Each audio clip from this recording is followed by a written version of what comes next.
Hi folks, I'm Alan Watt, and this is Cutting Through the Matrix on October the 15th, 2017. Today I was outside for a little while. It was a nice day, eventually, when it warmed up a bit. And it did warm up a bit, it wasn't bad at all. In fact, I wish summer was like this, because the bugs right now are dying down as winter gets closer and closer. So it was much more pleasant than normal. But I watched the planes in the sky going back and forth, and they're getting even lower now. I noticed up here where I am with their spraying of the air and so on to manipulate the weather. And sure enough, now it's pouring rain. It's interesting to watch it happening as they go and do it, and then it eventually starts. And they have different kinds of sprays. You can tell sometimes by the hue of the actual stuff they're spraying if it's going to be rain or if it's going to disperse the clouds. In fact, they can do either. They can actually cause clouds to form, or they can cause them to disperse. And often you'll often see that very pale whitish blue mush across the sky, not a deep blue at all, that they've been spraying. And when that particular type of spraying, it gets warmer, it traps the air underneath it. And I've been noticing this and keeping records of it since the 90s.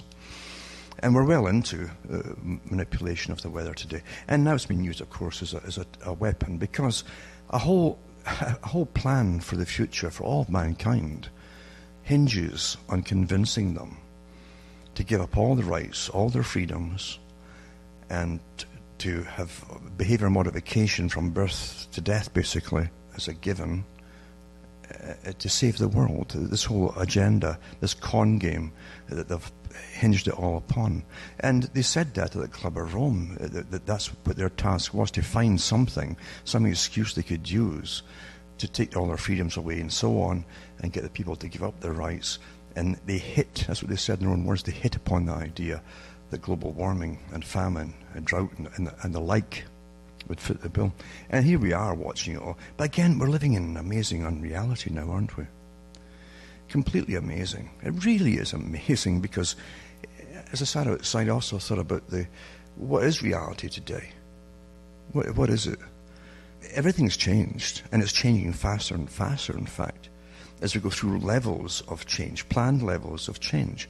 Years ago, I said that eventually you would be trained out of expecting to have access to what governments are up to. In other words, real news. And they had big world meetings about it, and national meetings about it, and different professors involved, and psychologists and psychiatrists and neuroscientists and behaviorists, and everybody to do with tinkering with their minds, and sociologists and so on, and how they could literally train the public not to look for news, or to look for news and accept the fact that what they'll be getting eventually is substitutes for the news in a post-democratic world. And that's what it's about. People might still use the terms democratic. Eventually that will disappear eventually too. But at the moment, they must keep that little term going. And especially when they have more wars to finish off, or even start and finish off. But the idea of democracy is cumbersome. Even the Club of Rome, again, the big think tank for the United Nations and for the CFR and the big globalist boys, they said the same thing, that they couldn't get things done fast enough. The big changes of the technocratic society, they know the professionally managed society. They couldn't get it all done where folk think that they had rights in a democratic system. And therefore they'd have to train the public and wean them away from expecting it. And it's been awfully successful. Look around you. You can't look in an age when we're supposed to have access to more information than ever before. Yeah, you have all kinds of repetitive rubbish and data, but you really have very little real news at all. We really don't. And the people are not really expecting to get it. Have you noticed that? Very few people are saying, well, where's the real news now? Where's your governments? They usually hand out statements all the time, and the media would simply repeat it in the papers, little handouts, and at least you got an idea, even if it was spun and it was all public relations, but you get an idea that they had to admit once in a while what they were up to an extent. They don't even bother anymore. Have you noticed that? They don't even bother.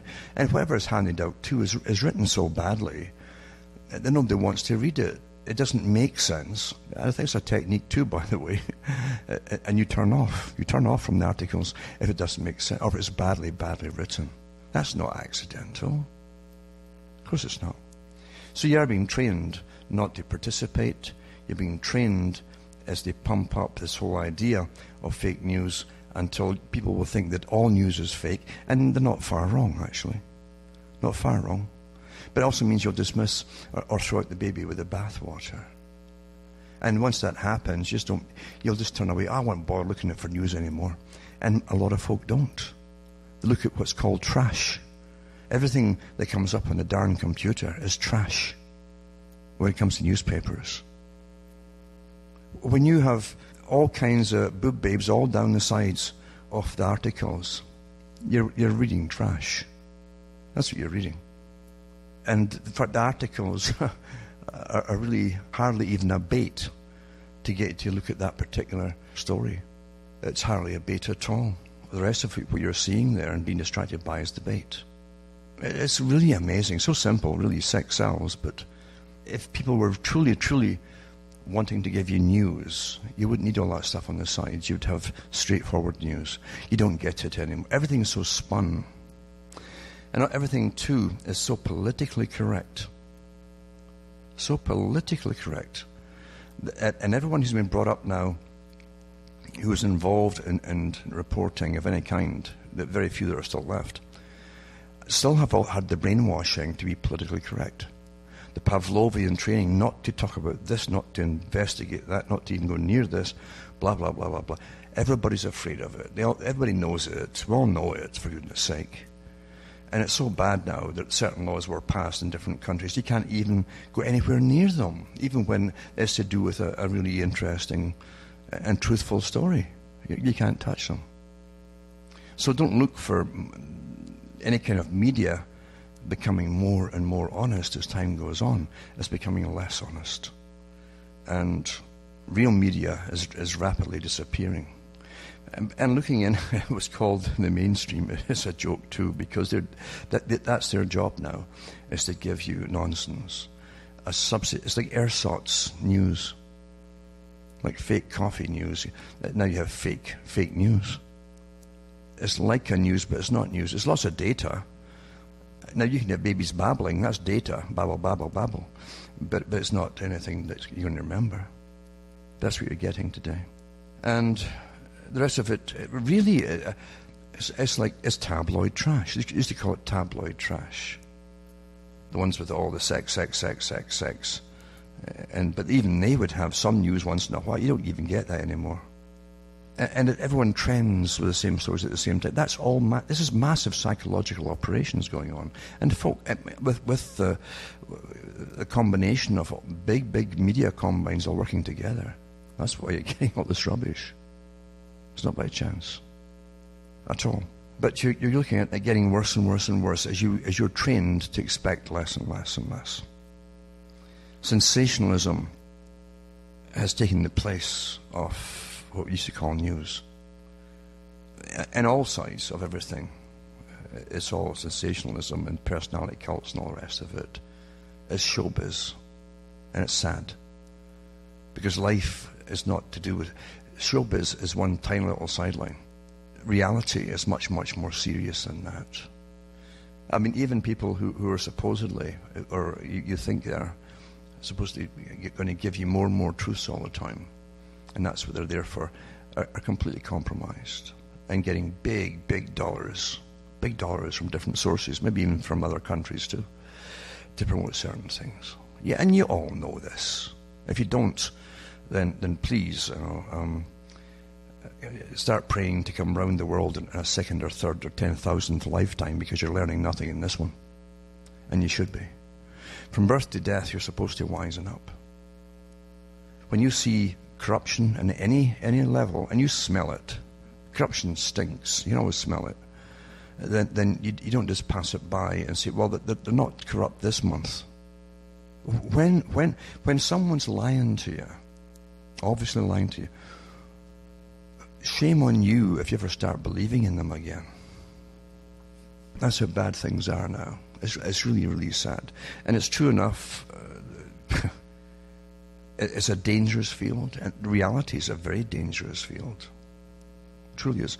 There are certain segments or sections of society you can still do the play for. You put the play on for them, for adherents of, let's get more justice in the world, things like that. That's allowed, you see, because these are mainstream agendas. And every one of them generally is for an alternate ending than the one you think you're working for. They always are. The people who do the work never find out what it was really all about until it's long after they're gone and they've stopped doing it. It's like armies. Armies are the same. Soldiers are not given the reasons why. They're given to do or die, as I say. And they're very happy these days to go and do it. Go and attack those guys and kill them, okay. And they don't really need what you would call detailed propaganda as to why they must go and do it. And it's the same with any kind of army, whether it's in civilian life or anything else. People do the bidding, often for nice-sounding things. And they like to believe that they're doing things for the right causes. They're good people, for right causes. And have no idea it's to destroy part of society, or part of their own culture, or part of even natural culture, which is very destructive on them themselves, and anything that comes after them for that matter. They have no idea. They never know. They never know. And that's how intense things are today.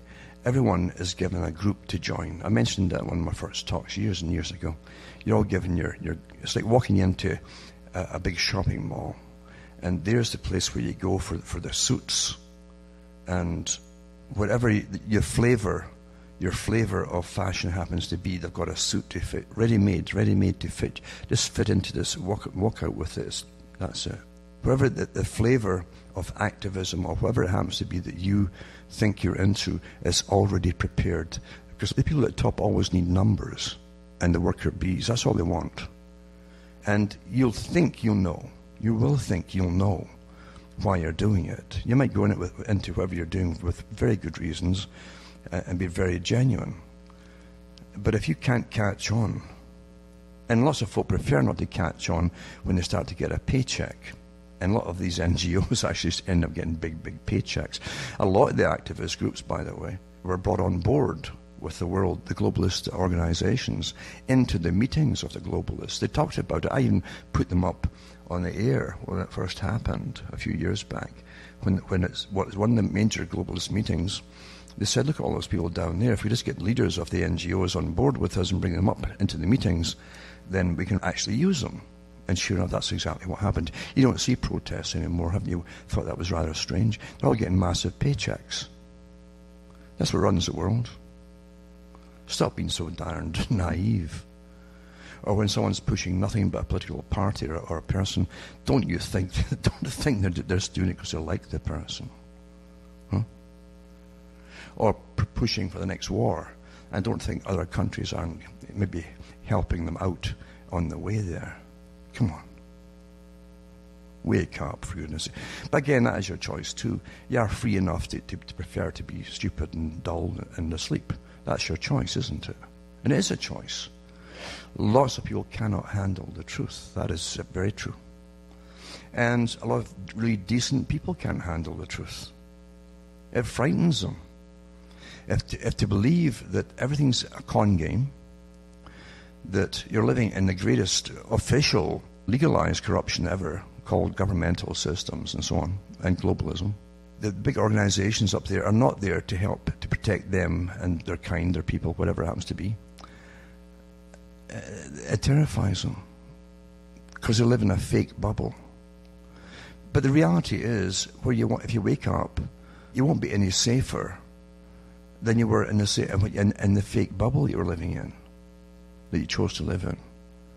It doesn't make it any better, because you weren't safe there either. You just thought you were. It doesn't mean there's not decent people in the world, but the decent people generally are not, you won't find them in positions of power. You really won't. In fact, the people who are in the positions of power are often the front people, and they get those positions the same way as a lot of people who went into Hollywood did everything possible to get into a position of power or wealth or whatever. The same thing. And in fact, it's a good analogy in a sense, isn't it? That this Weinstein stuff, and suddenly, come on, how old are you all out there, huh? And look at all this stuff you've watched your whole life long. You're all contaminated with the filth that you watch until nothing shocks you anymore. But suddenly you're all shocked, and so are all these actresses and actors in Hollywood of what was happening there. Who's kidding? Do you fall for this rubbish? Are you really, really falling? This feigned indignation and disgust. Who is kidding who? Huh? Who's kidding who?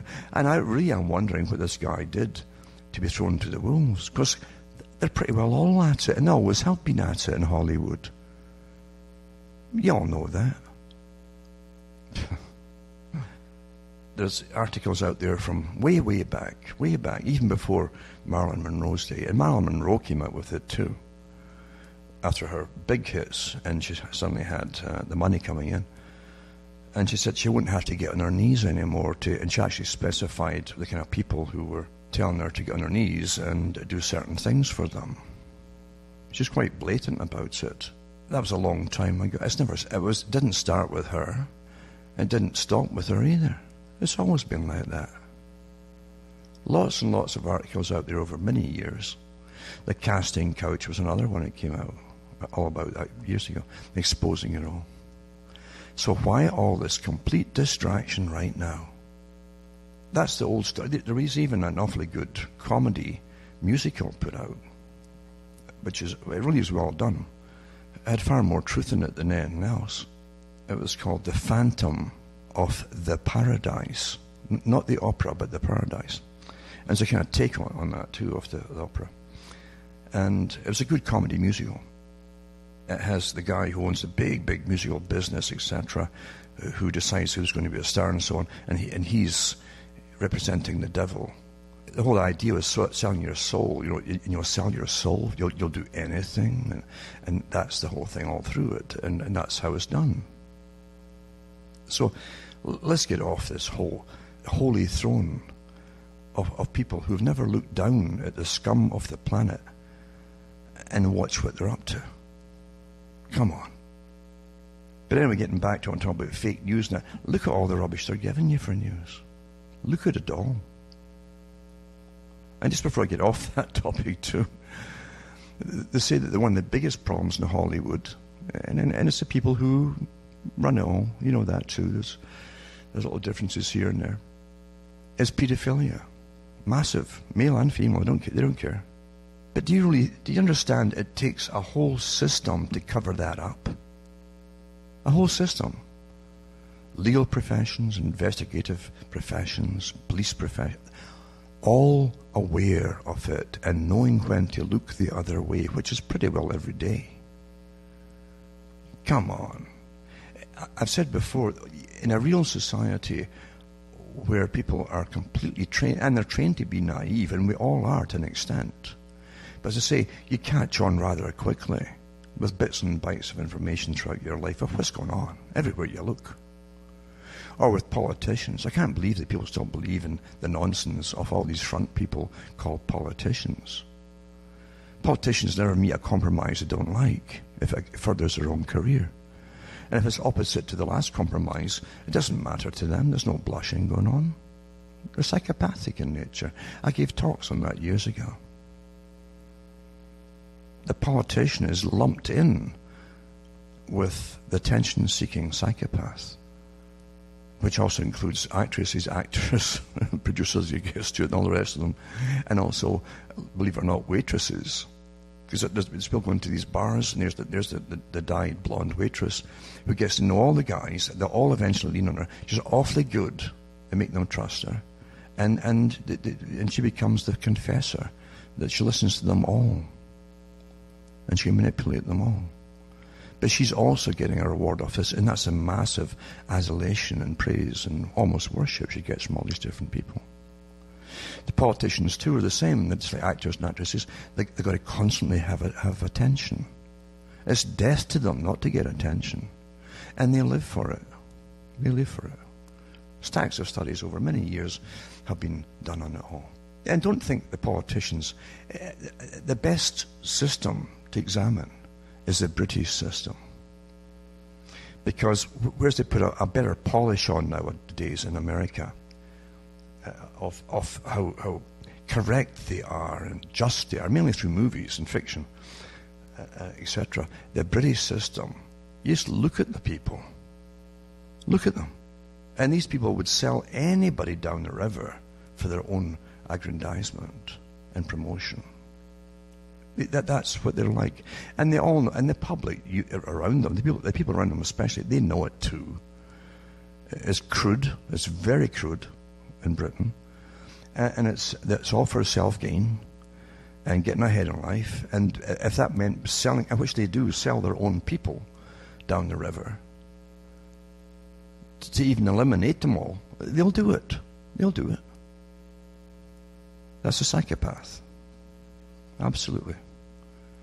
But it's far more open in Britain with their jeering and their all the kind of stuff they're up to. Far more open. And they never serve the people. They never serve the people. No. They'll always pick little minority groups or something to run on for a ticket, but they don't serve the people. No. And so, as I say, that's how the whole world really is run, because only that type goes into politics. It's all that kind of going in. There's been many, many articles written on people who stepped forth in history, in all countries down through history. The old idea, the right man at the right hour, would come forth reluctantly or be pressured into the front reluctantly. And they were natural leaders when they're in, because they could make the right decisions for the right reasons, because they were not politicians and they were not in it for a lifelong career. And one thing about them too, such people that are pushed forward, who are natural leaders, when they realize they're natural leaders, they start to lose it. They start to lose it. Again, long stories on the psychology of these things, but getting back to what I'm saying, we're living in an age now of the personality cult. Huge public relations marketing companies that do all the advertising and so on work with these people to give them an image. They create the star images. I've given talks on this too before. The same groups that created the Einstein types made them stars and so on, and still do with new ones always coming along. Are the same with people who are paid now to make politicians into stars. It's all fake. It's all nonsense. But that's what they do to sell it to the public. If you really believed that the people who are apparently, and it's very much apparent, running your countries at the head, the figureheads, look at them. Do you really think they're running such complex organisms? Do you really think that? Of course they're not.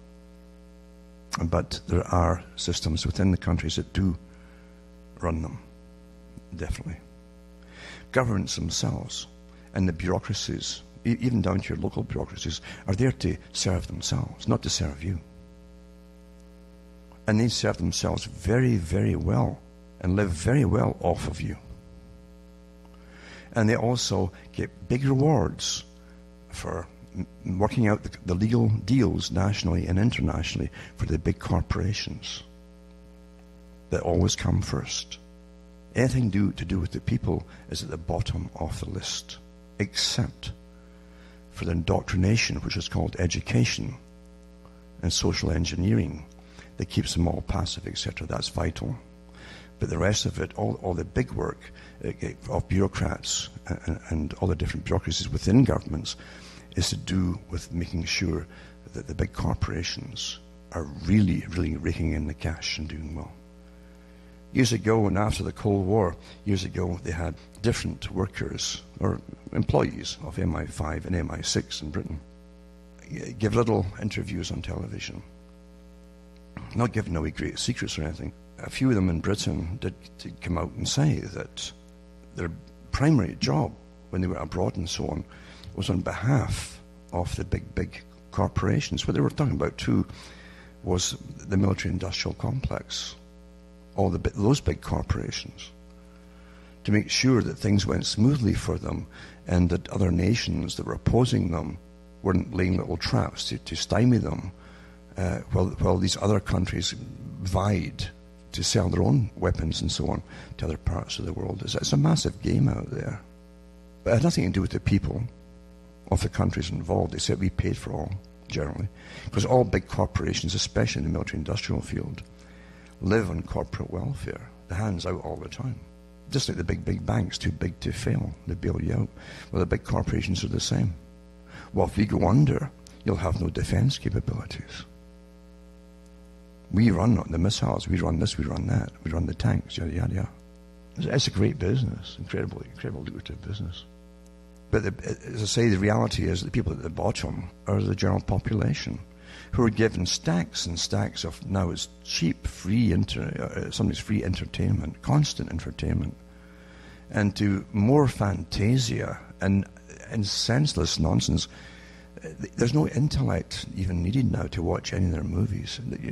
At one time, you used to get stimulation to an extent, even from books, you see. As people read books and even fiction books, is that there are techniques in writing good stories. And it was the same to make good movies. But not now. It's all done this slipshod, thrown together manner with lots of sex in it, of course. Wherever you see lots of sex starting off early in a movie, you know it's because they really don't have a story to go on. It's just padded. But that's what the public get at the bottom. Stacks of like never before. And they're walking around and walking into poles in the road and things. They don't even see them there. They can't get their eyes off that little phone in front of them. I know there's two, one of the phones they're putting out now, it's got like a little radar thing that senses when you're going to walk into a pole. We've come a long way, eh? But this is what they give you for reality. And unfortunately it works so well, doesn't it? And the clumps of pixels are altering their brain patterns and everything else, and they don't know it. But those guys at the Pentagon who helped design that, they know it. Oh yeah. And who designed it for them? Well, the big companies that you're well familiar with that work with all this stuff. Look around you. Look around you. We're literally living at the end of a service economy. The service economy wasn't even meant to last this long before we go into the next phase of austerity and post-industrial and post-consumer and post-service economy austerity. We're almost there. And believe you me, when they really bang it in, to save the world, we've got to tax every penny off you to save and give it to Al Gore and all these guys. And you can't go on breeding like you're breeding, those who are still having children. Oh no. And you can't go living wherever you want to live. You must get into these designates. We've got you all sussed out and we're categorizing you all and putting you into these Agenda 21 cities to save you all. And they'll all fall for it. And give them lots of sex and free entertainment. And they'll go, yeah. Mm-hmm. It's just too easy to manage the people, unfortunately. Isn't it true? Isn't that sad, isn't it? Isn't it terribly sad? Yeah, it makes you wonder. But the future is written, because the global society will use, and they are using one group against another group as we go into this global system. Until you're all trained, you can't have any thoughts of your own, or even any natural reactions of your own to all of this. And you'll see, most of you out there will see a lot of this in your lifetime being fulfilled. At a pretty rapid pace, actually. But for news, forget it. It's a joke. It's a complete joke. For instance, even to find out what's happening in the Middle East now, you have to go into the Israeli papers to get anything at all about what's going on. Because everywhere else, it's like no one wants to talk about it. All the countries that will be involved in sending troops over to fight in Iran and so on, because that's what they really want. That's why they're building up the troops inside Afghanistan, on the borders of Iran. That's what they're keeping them there for. That was what the whole change was for. But they don't want to talk about it. So you have to go elsewhere for any kind of news. It's terrible. The Times of India often gives you more news than you get in say, America or Canada, the US and Canada or Britain. And it's not because they couldn't do it here. It's because, obviously, there's a big agreement at the top between all the owners of the few outlets, because they're all one big combine, as you know. That's how well we're managed. Many years ago, I looked into the psychologies of people and the psychology that's involved with anthropology, and some of them call it evolutionary psychology as well. But what they find with all testing and experimentation and so on is that there is such a thing as they call, to an extent, normalcy as regards nature. And nature doesn't give a hoot about what you feel about things. It really doesn't. Nature out there, just watching the animals. And everything out there in the animal kingdom is living on other animals. And eventually you have the poor ones at the bottom that are herbivores all getting eaten by everything else. Nature's pretty cruel. Everything has the same thing in common. And nature wants everything to reproduce its own kind. It doesn't matter what it is. It doesn't care either in the human realm where he can afford it or not. And don't forget, in the Western world, as they prattle on, they're not having children. A lot of them have had their children aborted, as you well know, because that was all the rage for a while, all promoted from your own government's pinnacles, the very top. Wow. And then the pill. And then the disincentive, as Charles Galton Darwin says, of the cost of having a child. It can be made awfully expensive. Then they tell you there's not enough of you. We've got to open your borders and eliminate what's left of you. That's what's happening today. So in other words, there's no pleasing the system because you're always lied to. Whatever the reason is given, you're lied to anyway. It's incredible. But nature, getting back to nature just wants you to procreate and have children. Doesn't care what you feel about it because you're born with instincts. And you will generally procreate. You're born with instincts. Now, along with certain instincts to procreate or to be turned on, as I say, by the opposite sex or gender, there are pathways in the brain that are there. And they know that there are pathways for all kinds of things that come into this realm of what nature demands of you. But they also know that if you warp these pathways, they in turn will warp the other little pathways in the head. Now, psychological warfare experts picked up on that a long time ago. And you find it, and even from the early communistic writings to much, much later ones, of how they could destroy what they called the normalices, which also came down to having a nation or a people.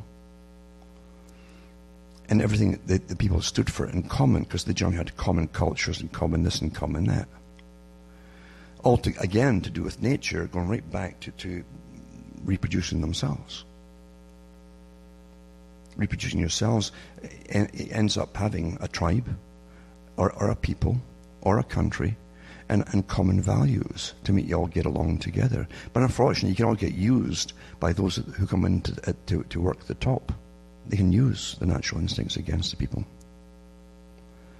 But if you warp any of the instincts, then as a chain reaction, as I say, the pathways in the brain, until the people become dysfunctional.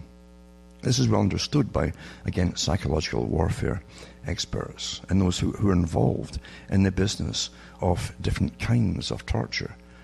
You don't need overt physical torture to be tortured.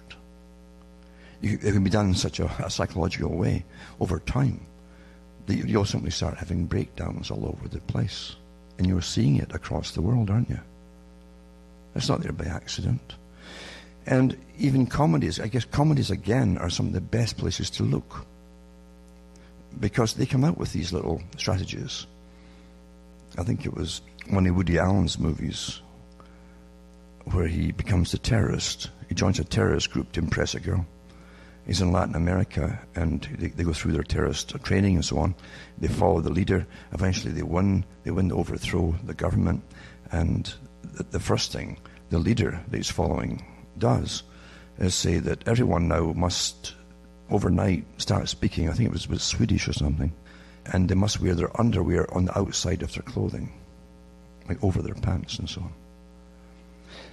And that, you think it's a real strange thing. No, this was all done as a joke, naturally, but it's also what they do.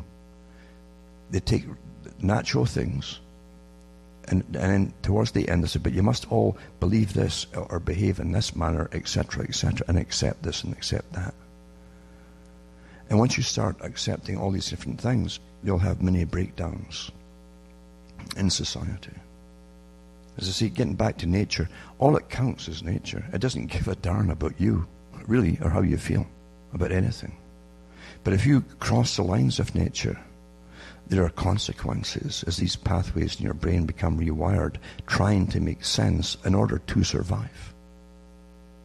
Until you, the organism, can no longer find reasons, and you'll start breaking down. This is well understood, what I'm saying. And it's too short a talk to go into it in any real depth, but I certainly could. You're all going through the big stages now of the new human, you might say, as you all get your very, very clever and long-term indoctrination and propaganda into what you'll believe, what you must believe by law or else, regardless of sanity, insanity, or anything else involved in it. You better believe and do what you're told. When you're being told that you got to change your language and talk Swedish and wear your underwear on the outside of your pants, then and that's been mandated by laws, you're in trouble. You definitely are under a tyranny. And that's why people in society, you've got to have many opinions from all kinds of sources. Unfortunately, you get organized opinions who people have other reasons for pushing together certain opinions to take over society. It's a pity, and you can't, unfortunately, but it's a pity that folk just can't accept the views of other people. And only in a free society can you somehow get to some level of just accepting each other, but I won't follow what you're saying because it's, I ain't going along with it type of thing. You've got to have that. If you don't have that, you're under tyranny. Tyranny doesn't stop at any point and say, okay, we've got to this stage and that's good enough. We've achieved our goal and now we'll just continue just managing. No, it's got to go to some other stage and find other stages. That's how tyranny works. And you got all these scientists involved, and social scientists and behaviorists all working for this new world order, the perfection of society, where everybody, well, 99% of the public will just be obedient little drones, basically. That's what they want. And don't forget, you don't have to be drugged out natural drugs, although they're making sure that there's such an incredible access to drugs these days, which is part of it. That's the soma. That's the soma.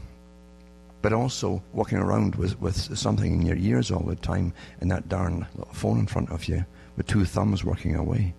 That's another form of drug. And they're well aware of it too. Folk can't take their eyes off it. Children can. So you are in a brave new world already. And the brave part about it is that those who believe they are the masters of this system and are brave enough to push not just experimentation and trials, but actually push it all the way through across the board in society and make it mandatory, make it all happen. They're doing it. And they don't do something and just sit back and see, oh, will this work or not? It's all micro-tested in small groups before they let it loose on the world. Every part of it. That's how it works. But getting back to news, the lack of real news is again part of what I'm talking about. You're getting rubbish substituted for news. You're also getting the shock elements. Shock elements. Get used to the shock elements. You get a lot more of them. What you saw, for instance, or didn't see in Las Vegas. And the big puzzle left at the end of why? There's just no sense. Well, is it that any different than people in London being told by the mayor of London to accept the stabbings and killings and getting mowed down by cars? You accept it as a part of life today. Can you believe they're actually telling you to accept this kind of thing? There's a reason behind it all. Because the system that's managing the world and crushing the world together, you might say, in a globalist system, has to bring in that disassociative technique into the minds until people can no longer trust their logic, their own logic. They will just turn and obey, obey, obey. That's what it's for. And I'm prattling on too long about this, but it's just evident to me, very obvious, what's going on today. It really is.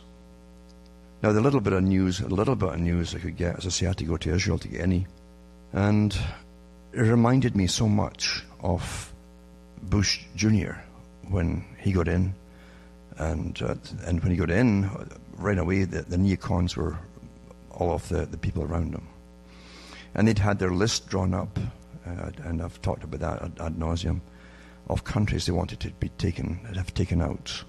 Once 9/11 happened, they got their Pearl Harbor event. That's what they said. They could never achieve this or get it started with the support of the public, and that would take a Pearl Harbor event. And bingo, 9/11 happened, and away they went. These guys could win any lotto on the planet. They're so lucky.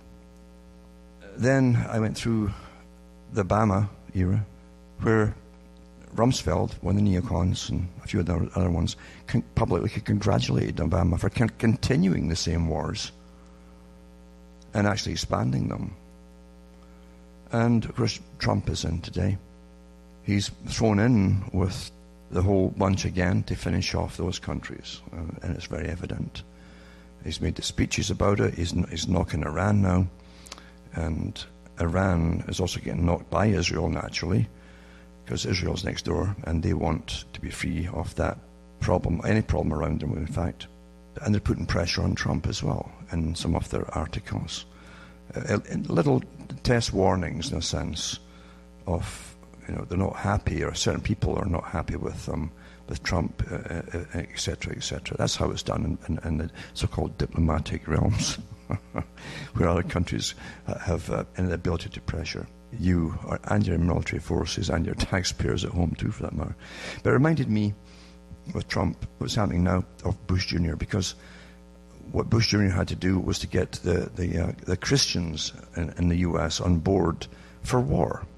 And I read the articles on the air at the time, in fact, from the mainstream again. It was published stuff. There was no conspiracies involved. And it was to get along the perfect Bernays route, where Bernays said to the big advertising companies and all the executives, you don't go if you want to change things or get people to work for you and to push your agendas, don't go door to door like you do for your canvassing for politics. Go to towns where there's established organizations, any kind of organizations, from women's groups to whatever, and the religious groups, and get the pastors and priests and so on board with you. And they'll bring the flocks on board with you. Bernays said something more, of course. It also meant you could help, and you could help finance their operations to an extent too. Of course it did, and they get well rewarded. It's as unfortunate human nature is so basic as that, isn't it? But it's the way it is. And anyway, Bush Jr. did just that, and he called the top TV evangelists and radio evangelists and prominent people in the Christian movement to Washington. And they wined and dined them and says, we want you all on board for these wars in the Middle East, which are around Israel. And they got money for it too. And that's what they used. Well, here's Donald Trump. I wondered a few days ago when he started making his little Christian speeches for the first time. I thought, well, what's this? And then the bell went, all right, I remember Bush Jr. And sure enough, now you've got articles where he's got all these different TV evangelist types visiting the White House. So you can always tell they're getting all ready for this, a repeat of what we saw before. This is the way it is. Of course it is. Of course it is. And it doesn't look good when you see them all getting ready for wars. And it's sad that religion's always used always using the people, and the people just follow along like sheep. It's very, very sad. Nothing to do. I don't see Christianity in any of these groups at all. None. There's just no way. No way at all. No way at all. But again, facts don't really matter anymore. Now, one of the articles, as I say, is this one here. It says, Netanyahu praises Trump's landmark decision to decertify Iran nuke deal. I touched on that last week too, I think, but this is more on it too. It says, Israel opposed the US-Iran nuclear deal, but how happy will Israel be if Trump really scraps it? And they make it out to be a kind of dilemma if it is really, really scrapped.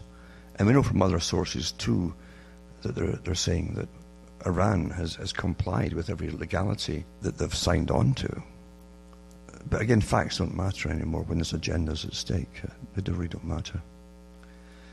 It mentions here how Netanyahu and Israel were terribly unhappy with Obama, who set up the present deal with Iran.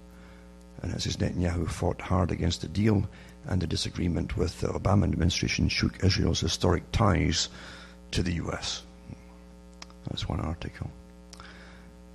Another article too has the Israeli taboo on criticizing Trump finally been lifted. This is diplomacy and how it works, this one.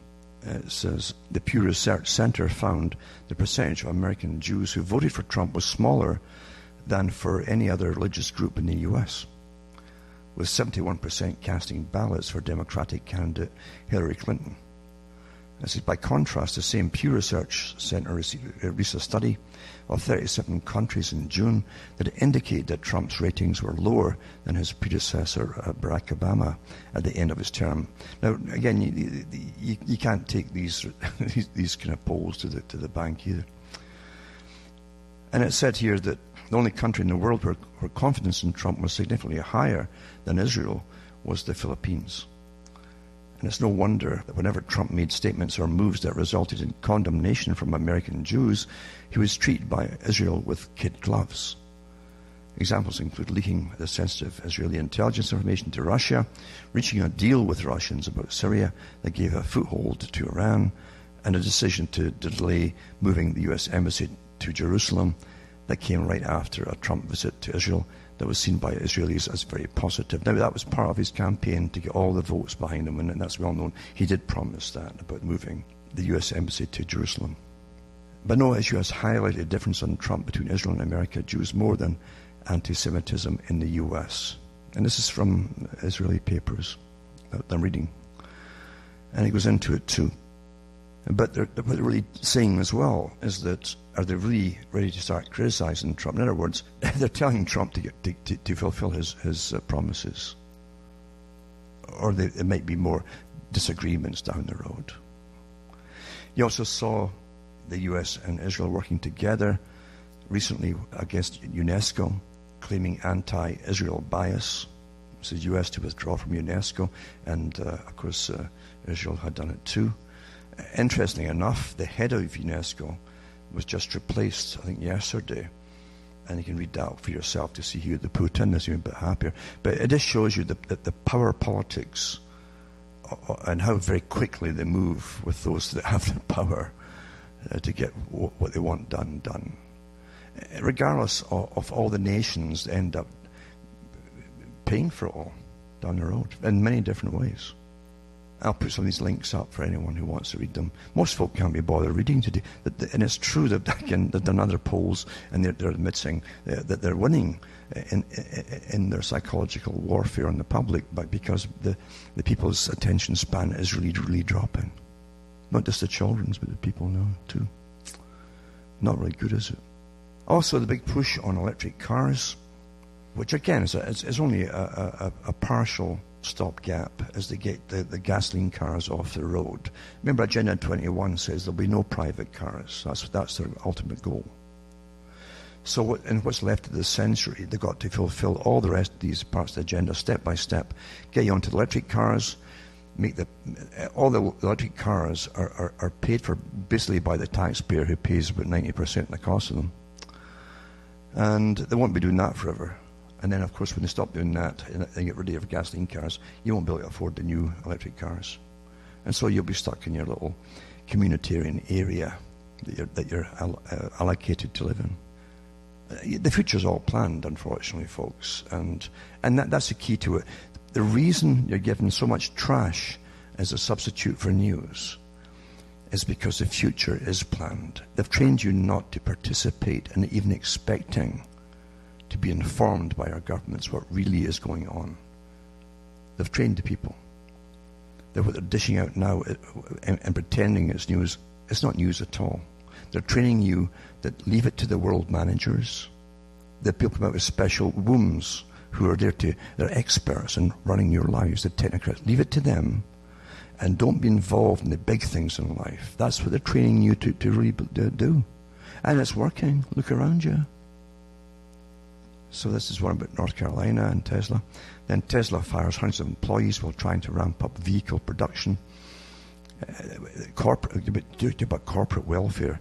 All you need to do today is to be a massively wealthy person. Get the governments, people in government, into government. Yeah, I'm sure you'll help in their elections. You'll pay them to run, etc. And then they'll turn around and push forward bills to make sure that your cars are going to get funded by the taxpayer. And this is how things are. Isn't that how it really works? Of course it is. Corporate welfare. But all big corporations are like this now too. So I'll put a few up on this vehicle production and so on. And then, as I've said before, as they're cutting back on power, electrical power, and make you pay more and more and more, that's part of the agenda too, to bring you into austerity, where all your spending money will go in essentials only. I've said that for years. Not because I'm guessing at it, I've read their own articles from the big think tanks that work on it. So it gives you maps to show just how much more Europeans pay for electricity than Americans. And it's getting, even this article is getting people across the world used to the idea, well, if they're paying more, then so should you be. And shortly you will be, if you're not already. But they give you a list of what they're paying in different countries. It says Denmark and Germany were the European nations with the most expensive power. Well, Germany and Denmark are two of the most indoctrinated countries ever, really since World War II. Big time. And so they were used, in fact, Germany was used, along with Japan, as a new type of culture by starting them off at the old idea of year zero after World War II, with a new generation and a total indoctrination into being ultra obedient. And that's what you've got today. And so naturally, they're paying through the nose for everything and saying nothing about it. They're accepting it. And again, they use they use these countries as big study bases and find ways to get other countries to follow suit. And is there any mumbling at all? They know how to get around all the grumbling and mumbling of the people. That's how they do things. National Grid calls for electric rate hike, Rhode Island. And then another one here, National Grid electric rate increase in Massachusetts.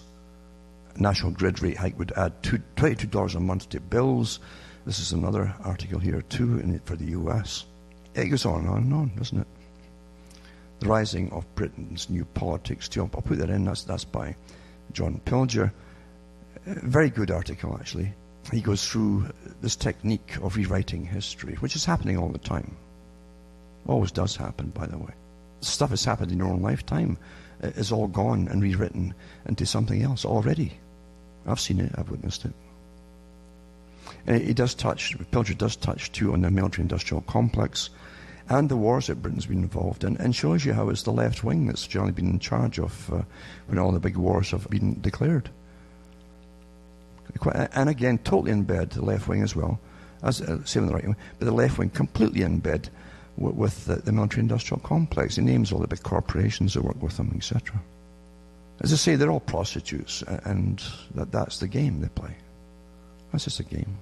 And just to show you the same agenda, the same script being pulled out as the neocons used before with Bush Jr. Now you have Donald Trump.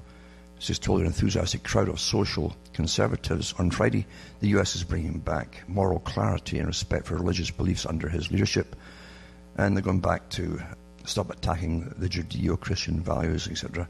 And then it goes on to who's who of Donald Trump's faith advisors. It's the same bunch, or their children, interesting, or their sons, generally, of the previous bunch of religious leaders are in with the White House and helping to, supposedly advising, etc.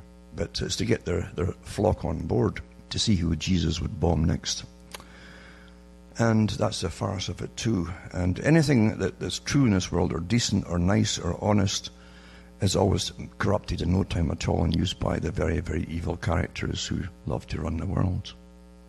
And again, Christian leaders urge Trump to recognize Jerusalem as Israel's capital. What a coincidence that the Christian leaders, do you really think that's a coincidence? Of course it isn't. And then this one here, let's go State of the Union, the evangelical vote, it talks about by Tim Egan.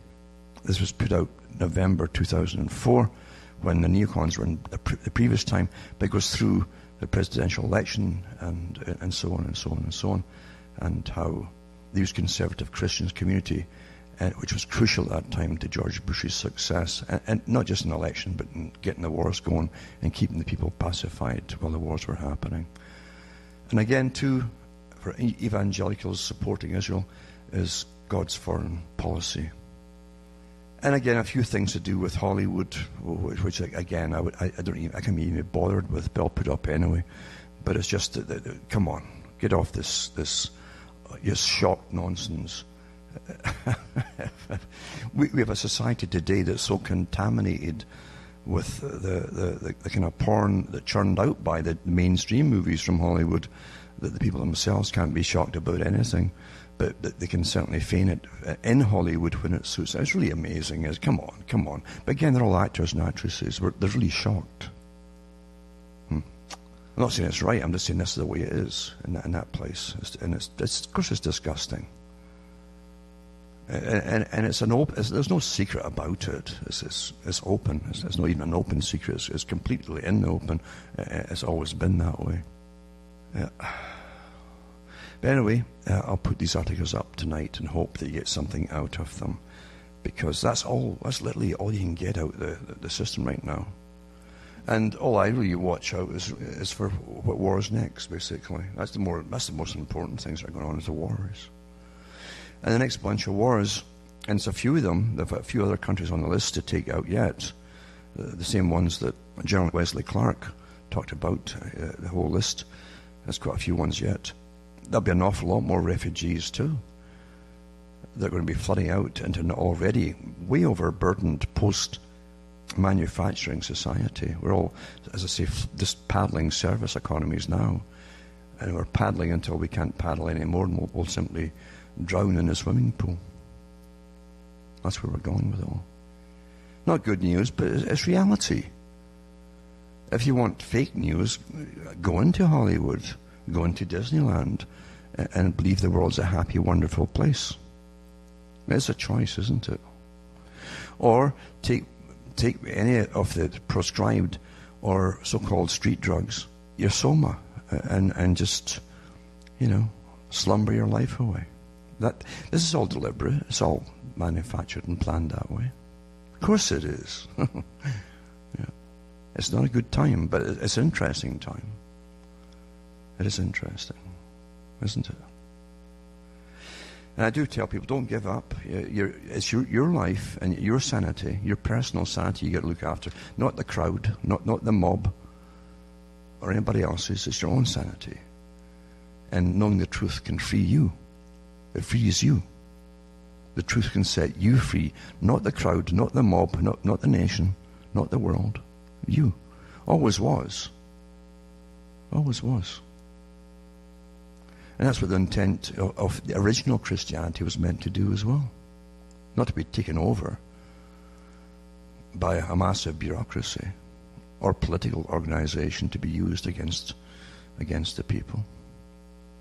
So I'm saying anything that's decent and honest and real will be subverted right away. For myself, Alan Watt from Ontario, Canada, it's good night. May your God or your gods go with you.